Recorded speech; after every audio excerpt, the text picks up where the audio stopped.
5. 하나님이 만물 세계를 지으신 뜻. 1.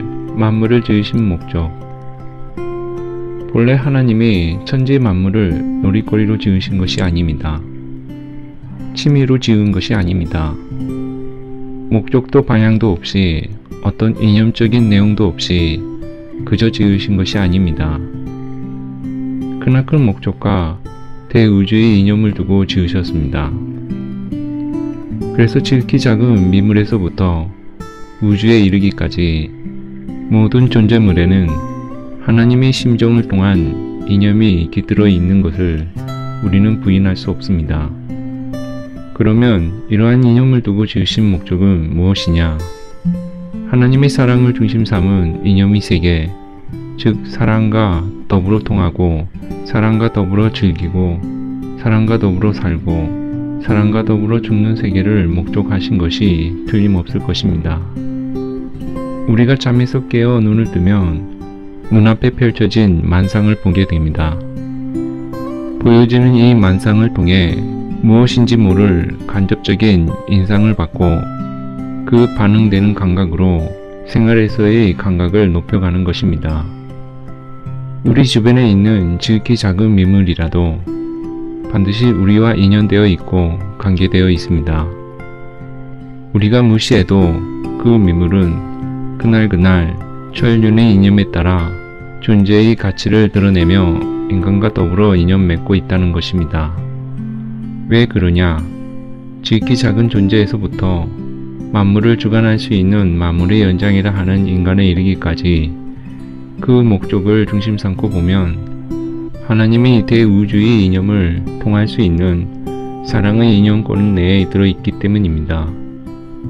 그래서 작은 것은 대우주의 목적을 달성하는 데 있어서 큰 분야를 맡고 있는 것에 흡수되어 움직이는 것입니다. 작은 것은 큰 것에 흡수되어 그것의 재료가 되고 한 요소가 되어 대이념을 중심하고 하나의 목적을 향하게 됩니다.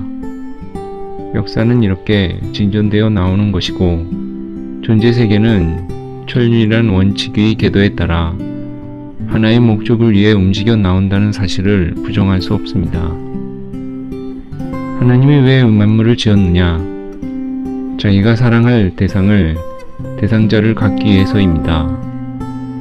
자기가 사랑하는 대상권을 만들기 위해서입니다. 그가 먹고 살다가 자기의 본연의 세계로 돌아와서 영원한 하나님의 사랑의 본국에 들어와 살게 하기 위해서입니다. 성경을 보면 천지 창조한 것을 간단히 말씀했습니다.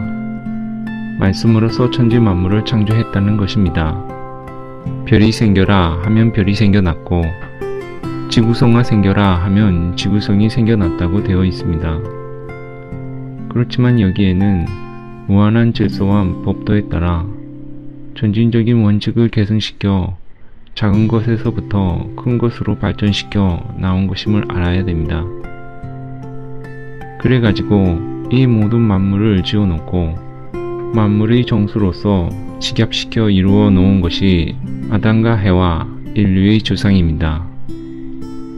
오늘날 기독교 신자들은 생각하기를 하나님은 전지전능하기 때문에 말 한마디로 이러한 천지가 되라 해서 이렇게 되었다고 합니다. 하지만 그렇지가 않습니다. 하나님이 모든 것을 투입했습니다. 있는 정력을 다 투입했다는 것입니다. 있는 사랑의 힘을 다 투입해가지고 미래에 자기의 사랑하는 아들, 딸, 자기의 사랑하는 가정을 위한 예물로 선물로 지었다는 것입니다. 전부 다 그렇습니다. 그러므로 이와 같은 관념을 가지고 우리가 만물을 바라봐야 된다는 것입니다. 창조할 때 무엇으로 했느냐? 처음에는 하나님의 뜻이 있었습니다. 하나님의 생각이 있었습니다. 하나님의 생각과 더불어 계획이 있었습니다. 인간을 창조해가지고 이러이러한 인간 세계를 만들겠다는 본래의 하나님 뜻과 계획이 있었다는 것을 알 수 있습니다. 한 가지 알아야 할 것은 하나님이 세상을 지을 때는 환경을 먼저 창조했다는 것입니다. 환경 창조를 먼저 했다는 이겁니다. 그것을 알아야 됩니다. 거기에는 반드시 주체 대상을 중심 삼고 작용하는 세계입니다. 결과가 그렇게 된 것입니다. 주체와 대상이 합해서 작용하는 현상세계로 자연계는 전개되어 있습니다. 천지창조의 이치를 보게 될 때 핵심을 먼저 만들어 놓고 상대를 만든 것이 아닙니다. 핵심을 만들어 놓기 전에 상대적인 여건을 만들어 놓은 것입니다. 사람을 만들기 위해 흙을 먼저 만들어 놓고 외적인 것을 기반으로 하여 내적인 것을 세워 나온다는 것입니다. 그게 천지창조의 이치라는 것입니다. 현재의 것보다 더 큰 것, 무가치한 데서 더 가치 있는 것을 찾아가는 것입니다. 천지창조의 이치가 그렇다 이겁니다. 인간 창조를 보게 될 때에도 인간을 짓게 될 때는 몸뚱이를 먼저 만들어 놓고 영을 만들어 놓았다는 것입니다. 하나님께서 여세 동안 지은 만물을 바라보시고 자랑하고 싶으셨습니다. 모든 피조물을 바라보게 될 때에 무한히 기쁘셨던 것입니다. 그 기쁜 마음을 가지고 선한지라 선한지라 하고 거듭거듭 하신 이 말씀은 누구에게 하신 말씀이었느냐? 만물에게 하신 말씀이었다는 것입니다. 만물을 대해 그렇듯 간절한 마음을 품고 말씀하셨다는 것을 우리는 알아야 되겠습니다. 하나님이 피조세계를 지을 때 거기에는 기쁨이 있었습니다.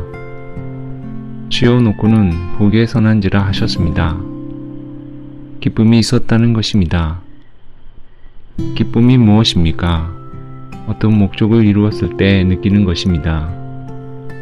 지으신 만물에 하나님의 목적의식이 내재되어 있기에 창조된 만물을 놓고 하나님은 기쁨을 느끼셨던 것입니다. 그러면 복귀 세계는 어떠한 세계냐? 한마디로 말한다면 삼라만상의 개체개체를 보면서도 하나님을 찬양할 수 있는 심정적인 인연을 입체적으로 갖춘 사람들이 사는 세계입니다. 하늘이 보시는 인격의 가치는 거기에 있습니다. 그래서 옛날에 성 프란체스코 같은 양반이 동물을 보고 혹은 새를 보고 설계했다는 말이 거짓말이 아닙니다. 꿈 같은 이야기지만 꿈이 아니고 사실입니다. 사랑은 혼자 있을 때도 있지만 사랑의 작용은 상대가 있기 전에는 생겨나지 않습니다. 하나님이라도 할 수 없습니다. 하나님이 제일 좋아하는 사랑이지만 그 사랑은 혼자서는 이루어지지 않습니다. 혼자서는 사랑의 기쁨을 느낄 수 없고 사랑의 충동을 느낄 수 없습니다. 그런 이유 때문에 하나님이 우주를 짓게 되었습니다. 하나님이 사랑하고 기뻐할 수 있는 상대로 우주를 창조했습니다. 그리고 우주를 창조하고 나서 그 우주의 주인으로 아담과 해와를 창조했습니다.